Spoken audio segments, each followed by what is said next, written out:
together for my good friend from somewhere. I promise I'm not going to leave him here. Jesse! Woo!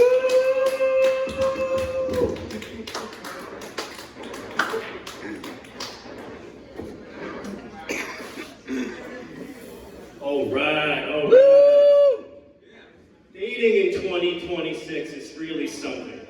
Because girls be talking like, I want a real man. And it's really ironic because, girl, everything about you is fake. Your eyelashes are not that long. Those are extensions. Your lips are not that plump. Those are injections. And your butt is not that big. It's a BBL. Imagine getting one of these tricksters pregnant and 7.5 months later she pops out some preemie with no eyelashes, thin lips, and a flat butt. Woman, you tricked me.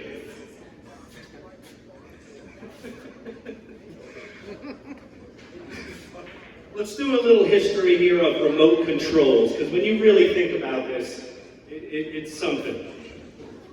If you're old enough, you remember when there was no remote control. Your children were the remote control. Go change that channel. Then one day, the actual remote control was invented, where you didn't have to get up anymore. Your dad still would be like, go change the channel. You'd be like, Dad, we got remotes now. And be like, oh yeah, go get me a beer. But then, somewhere around the 2000s, things got out of hand. It went from one remote control to like 8 to a dozen remote controls per TV. You had an auxiliary remote. You had a remote just for the satellite. You had a remote for the cable box. You had a separate remote for the sound system. And finally, a remote just to turn the TV on. It was an absolute nightmare. Now you fast forward to today, and we're back to one remote. The only problem is it's way too flimsy. I put it down, I just want to make it louder, and I go to touch it, and just the act of touching it sets it off, pushes a button, and it's not like the old days where you just change the channel, and then you press one button to get back. No, nowadays, it flips you to some completely different app, you lose where you were, it takes you 20 different button clicks just to get back to whatever you were watching. Things are changing a lot, especially music. And I think music is the length of a song is directly related to how potent the drugs are. Hear me out. Back in the 1800s, people like Mozart and Beethoven, they were doing pure, about as pure as you could get cocaine. Pure fish scale. Woo! He was just sitting there all night. Bam, bam, bam, bam. Bam, bam, bam, bam. Let's do it again. Run it back. 2 hours long. Good drugs.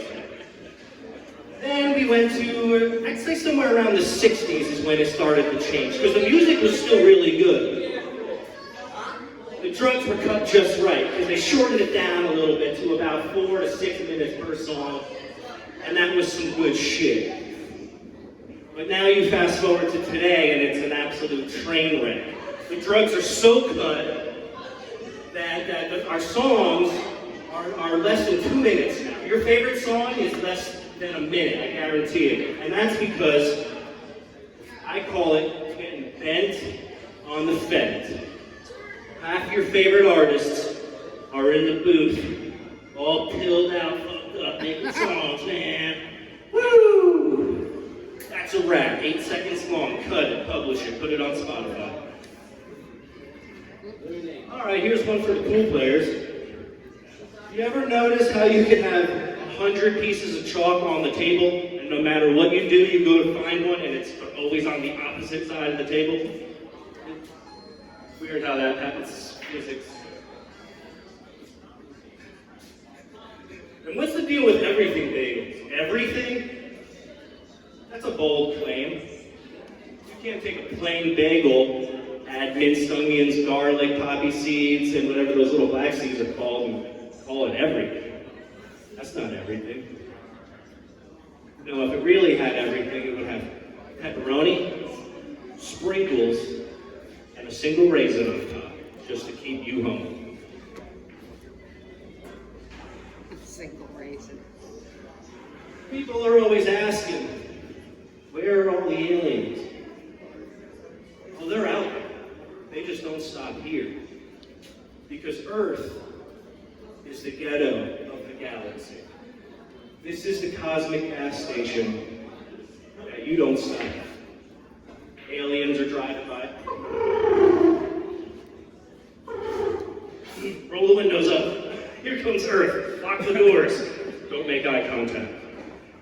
They're still evolving in these many thousands more years. In fact, the alien stuff's getting pretty crazy. On Fox News the other day, Jesse Waters gave a 30-minute segment on aliens. You can't make this stuff up. At one point, he described all 4 species of aliens. He said there's a species called insectoids that look like moths. There's another one that are the reptilians. There's a classic gray alien. And this is the one that scared me the most. He said that the last one are called Nordics. And I'm using a quote. They basically look like tall Swedish people. Which the way he kind of glossed over that was very alarming. I think those are the ones we really need to watch out for.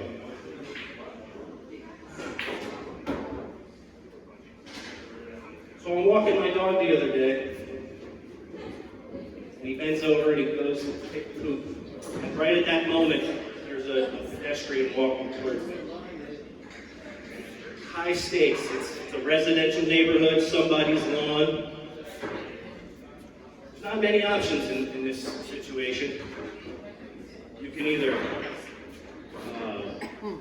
go home and get a bag. That's not going to happen. You can just say fuck it and walk away. You're either the hero or a villain, depending on who's telling the story. You can use nature's tarp and cover it up with leaves, if there's any leaves available.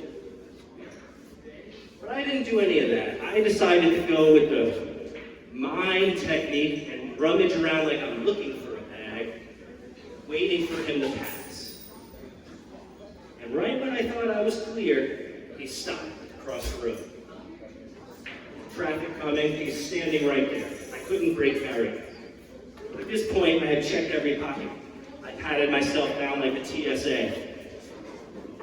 I'm just mining for dignity and empty pockets. Even my dog looked up at me and was like, bro, just own it. And I was like, dude, you're the one who chose witnesses. You couldn't have waited?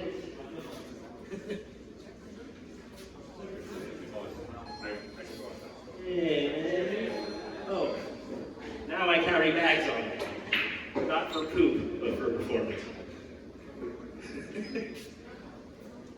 I think there's a day you can pinpoint the actual moment that somebody becomes an adult.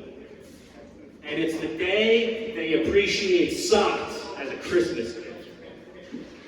When you're a child and you receive socks on Christmas, you're insulted. You're like, socks? You wasted Christmas on socks? I could have gotten these any day. These are going over there next to the pencil. As a teenager, adolescent, still not an adult, you get socks, you're like, whatever, socks. No, it's not until sometime after you've been through life a little bit. Sometimes in your 20s, maybe even your 30s, where you open up socks on Christmas Day and you almost cry. Socks? You have no idea how badly I needed these. Come here, give me a hug. I'm putting them on right now.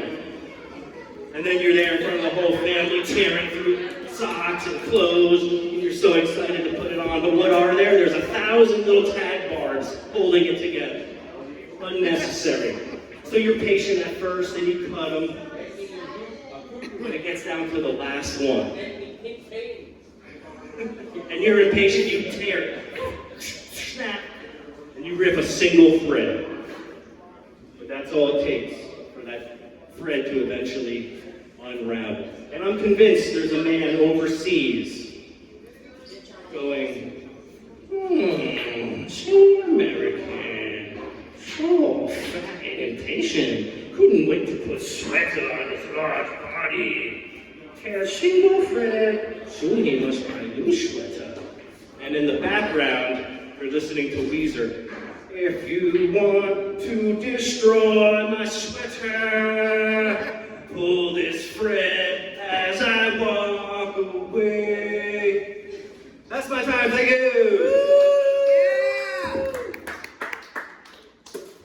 One more time for Jesse. Yeah. Hey Jesse, you know what? I did miss you for Christmas this past year. What do you think it is?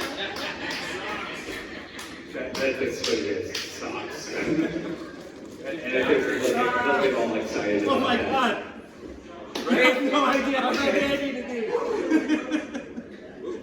So now the game is to find a shirt that is just as ugly, right? And put them together. That's my game that I try to play. So, I see we got a lot of people that are not paying attention.